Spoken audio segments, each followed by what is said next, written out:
Welcome back to Invest Global. Today we're going to be discussing Web3 wallets, a very, very vital piece of infrastructure that a lot of people just overlook when it comes to decentralized finance. MetaMask versus blank wallet is really today's topic. A lot of the issues that I personally see with MetaMask, so many people just overlook. And privacy is one of these things where a lot of people take for granted. And I think some people would say, oh, if you're worried about privacy, do you have something to hide? But in reality, you have to understand that hackers want your data. Hackers want keystroke loggers inputted on your computer. And one of the biggest things with MetaMask right off the bat, if you have it installed, which I'm assuming a lot of people watching this do in whatever it is. Personally, I use a Brave browser. Typically, most people have it installed as an extension. And one of the parts of MetaMask's privacy policy, which you can see here on Consensus, is essentially it tracks all your data on any website you're using, even if you're not using the MetaMask application. If you have the Chrome browser extension installed, it's very, very important that you do this. So click this button, and I'll get more into a blank wallet here in a second. But go here, go to MetaMask, click right. It's either three buttons or three horizontal lines, and then you can find a section called "This can read and change site data." This is by default on all sites. So even if you're not using MetaMask, MetaMask can see, the organization MetaMask can see every single thing that you're doing, all the things that you're inputting, including a keystroke logger, which is very, very important to understand. You should go ahead and change this right away as soon as possible to when you click the extension only. Okay, so that's just like one step, just right off the bat, so you kind of have this, you can avoid this. And again, it's one of these things that's very, very important to understand with Web3 wallets is pretty much any other application. You can go to the company and say, maybe my Wells Fargo account got hacked, or your Chase Bank account got hacked, or your Facebook account, or your Instagram, whatever it is.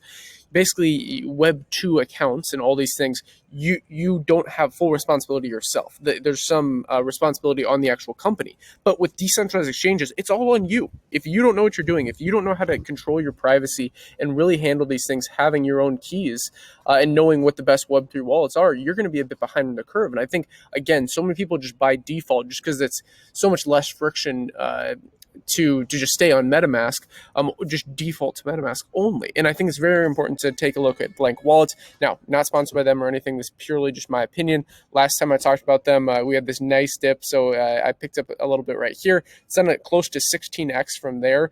And now we still have a lot more room to grow, especially with all these other projects we see basically recovering and retesting these all-time highs. For example, if we go here in CoinMarketCap, I actually recorded a video on this yesterday, talking about how I'm viewing the markets. You can check that out on the channel. Maybe I'll have a link to it in the description. But if we look at something like Solana and something like Cardano, basically the trend is all of these are basically recovering and blasting past their all-time high, which is pretty insane.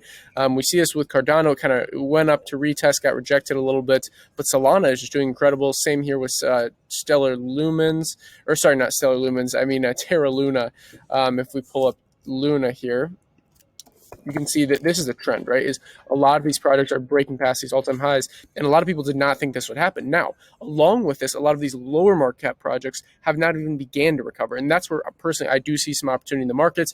And with blank wallet, since they are in beta testing mode, this video is really to help you identify them, this trend kind of early, and kind of again contrast some of these things that MetaMask tracks, and we'll be going over that in this privacy policy. It's very, very important to understand kind of the darker side of MetaMask. Most people take these things for granted. Most people don't even look into some people are signing up for sites now that are free, and they just don't even read the privacy policy, right? They don't even read. They just hit I accept these terms and conditions and move forward because they want speed.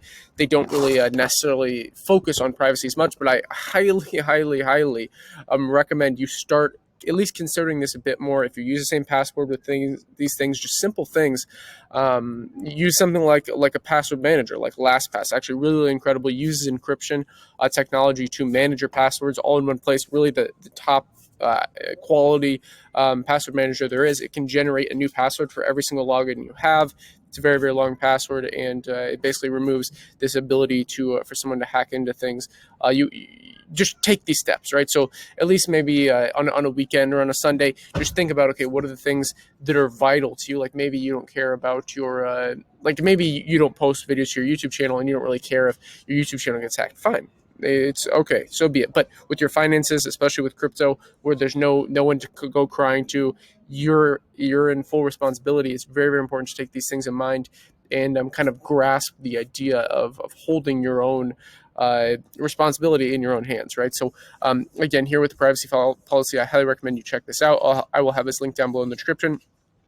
By the way, all this being said, I'm not necessarily knocking MetaMask. I just want to bring light to what really no one's saying about it. Everybody just uses it by default. I use it in tutorials, but there's always kind of two sides of the situation.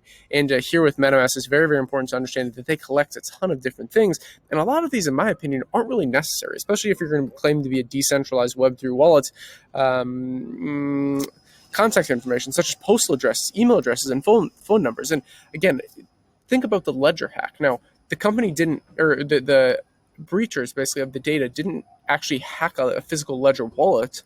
What they did is they hacked the database of Ledger. So again, the problem with these companies is they're tracking these things and they're implementing some of these things that are not natively decentralized, not natively blockchain, like addresses. So if the hacker can kind of siphon this data out of any of these centralized databases, like any employee, for example, that may not understand the problems with their privacy protection, if the hacker can get into that employee's user base, typically what can happen is he can access the databases, right? So and then just with that information that they collect, these things are at risk. And you definitely do not want your postal address, especially your home address, at risk, your email address or your phone number. It can be a massive headache, and it's just better to avoid these things. Username, password, preferences, feedback, all these things that we don't want tracked, we don't want, they're kind of doing in the background. And again, one of the biggest things, I cannot recommend that enough. If you are still going to use MetaMask, there are alternatives out there. Blank Wallet is one, even though their wallet isn't fully up and running yet. They do have the beta version.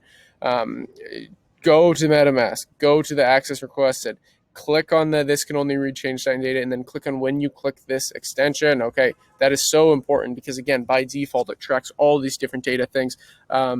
This is insane, honestly. Like all this stuff. The whole point of DeFi is to move away from know your customer rules, and MetaMask is not really doing that, to be quite honest. And again, not a lot of people bring light to this. So beyond that, I mean, I just kind of wanted to again put this into your perspective of be more curious, be more kind of research oriented. That's basically all for this video. If you have any questions on Blank Wallet or anything like that, let me know. I have multiple videos on kind of the details of what's going on there. I highly recommend their Medium articles. That's all for this video. If you enjoyed it, like, subscribe button, all, invest global, and until next time.